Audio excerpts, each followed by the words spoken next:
Halo semua, perkenalkan kami dari kelompok 4 dari kelas IT 47 KHS dan kami membuat video ini dalam keperluan kami untuk memenuhi tugas dari mata kuliah manajemen layanan teknologi informasi.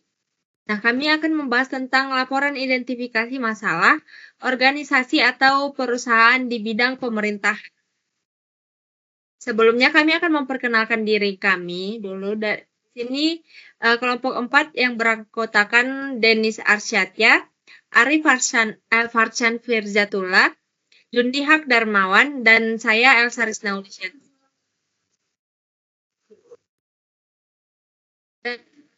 Ada beberapa poin yang akan kita bahas di presentasi ini. Itu yang pertama ada gambaran umum, penjelasan terkait latar belakang dan instansi.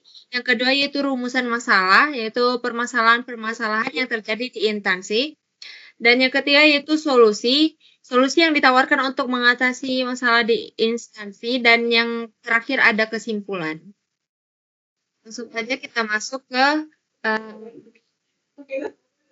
pertama yaitu gambaran umum. Diskominfo adalah dari Dinas Komunikasi dan Informatika yang merupakan yang informatika, persandian, dan statistik.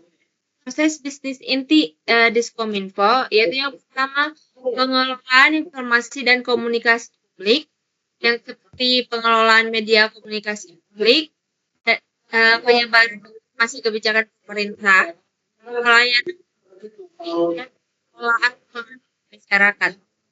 Kedua, pengembangan dan pengelolaan TIK, seperti pembangunan infrastruktur TIK, pengelolaan pemeliharaan jaringan. Yang ketiga yaitu keamanan informasi seperti pengamanan informasi, manajemen risiko keamanan informasi, penanganan insiden keamanan, dan backup dan disaster recovery. Yang terakhir yaitu pengelolaan perencanaan standarisasi TIK, evaluasi dan monitoring implementasi TIK, dan pembinaan. Dalam pembahasan ini, fokus kami adalah Info Ogan Ilir, salah satu instansi pemerintahan di Kabupaten Ogan Ilir, Provinsi Sumatera. Selanjutnya di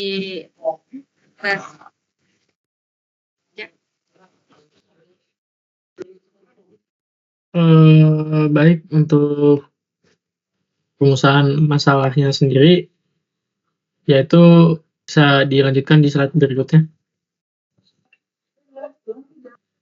Jadi untuk rumusan masalah sendirinya, yang pertama itu ada serangan DDoS layer 3 bandit flooding, dan kedua ada serangan website layer 7 SSS atau SQL injection.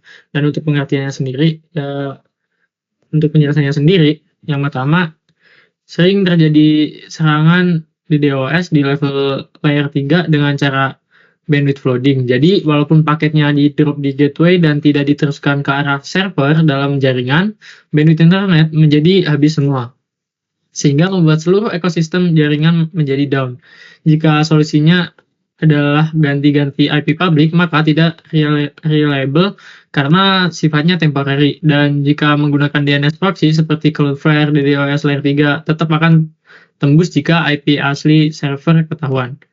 Dan untuk penjelasan yang kedua, terdeteksi beberapa kali serangan layer 7 seperti SQL injection maupun XSS terhadap website pemerintahan Kabupaten Ogan Ilir, sehingga dapat membuat bocornya data penting dan kredensial kabupaten ataupun lumpuhnya sistem digital dalam kabupaten.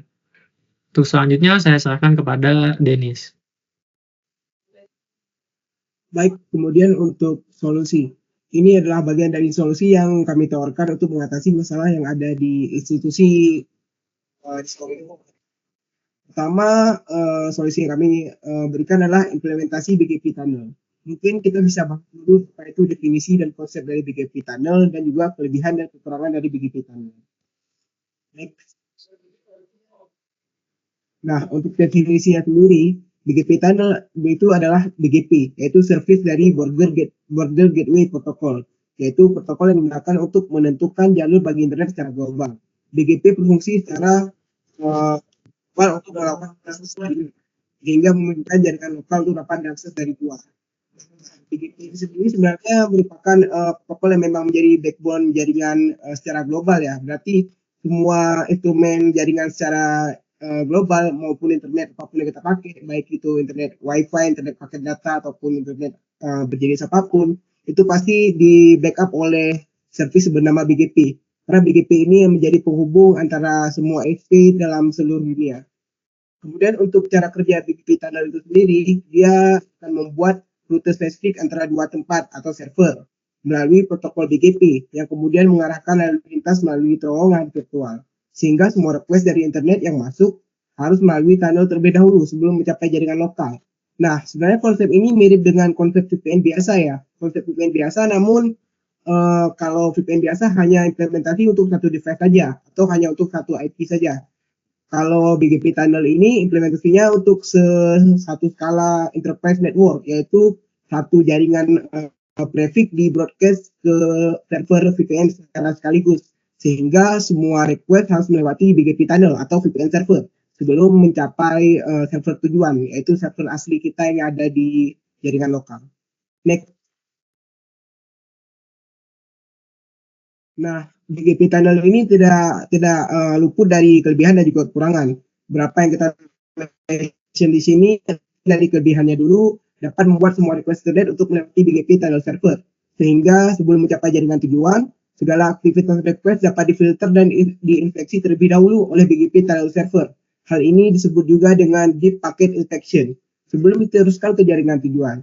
Tentu hal ini juga memiliki kekurangan, yaitu membuat latensi koneksi menjadi lebih tinggi, dikarenakan request internet tidak langsung menuju ke tujuan, tetapi harus melewati server filter terlebih dahulu untuk diproses. Hal ini mungkin menjadi umum ya, karena kita mengorbankan performance, bisa dibilang mengorbankan performance untuk mendapatkan fitur keamanan. Karena kita membuat semua request kita dicek terlebih dahulu atau difilter terlebih dahulu, otomatis kecepatannya menjadi berkurang karena harus melewati server tunnel terlebih dahulu sebelum mencapai langsung ke tujuan server kita. Next. Nah, mungkin begitu saya dari saya. Kemungkinan selanjutnya akan dilanjutkan oleh teman saya. Ya, selanjutnya saya akan menyimpulkan apa yang sudah disampaikan oleh teman-teman saya ini. Nah, kesimpulannya yaitu BGP tunnel server tadi dengan scrubbing center bisa melakukan filtering di layer 3 sampai dengan layer 7. Meskipun Cloudflare-nya hanya bisa melindungi layer 7 tapi tidak bisa melindungi layer 3, membuat BGP tunnel ini menjadi pilihan yang lebih komprehensif. Dan Cloudflare ini mampu memberikan layanan yang bagus untuk proteksi layer 7, namun tidak mampu untuk mengisolasi jaringan sepenuhnya untuk memproteksi layer 3. Membuat BGP tunnel ini menjadi pilihan yang paling sesuai untuk diterapkan. Mungkin ini tugas tanggung jawab dari kelompok kami. Denis Arsetia sebagai nanti akan wawancara dengan narasumber, Saris Nausinaanturi sebagai riset perusahaan, Ari Farhan sebagai menentukan permasalahan dan saya akan juga menentukan solusi permasalahan. Mungkin sekian dari kelompok kami. Terima kasih. Jika ada kesalahan datangnya dari kami dan kebenaran datangnya dari Tuhan Yang Maha Esa. Terima kasih. Sekian dari kami. Terima kasih.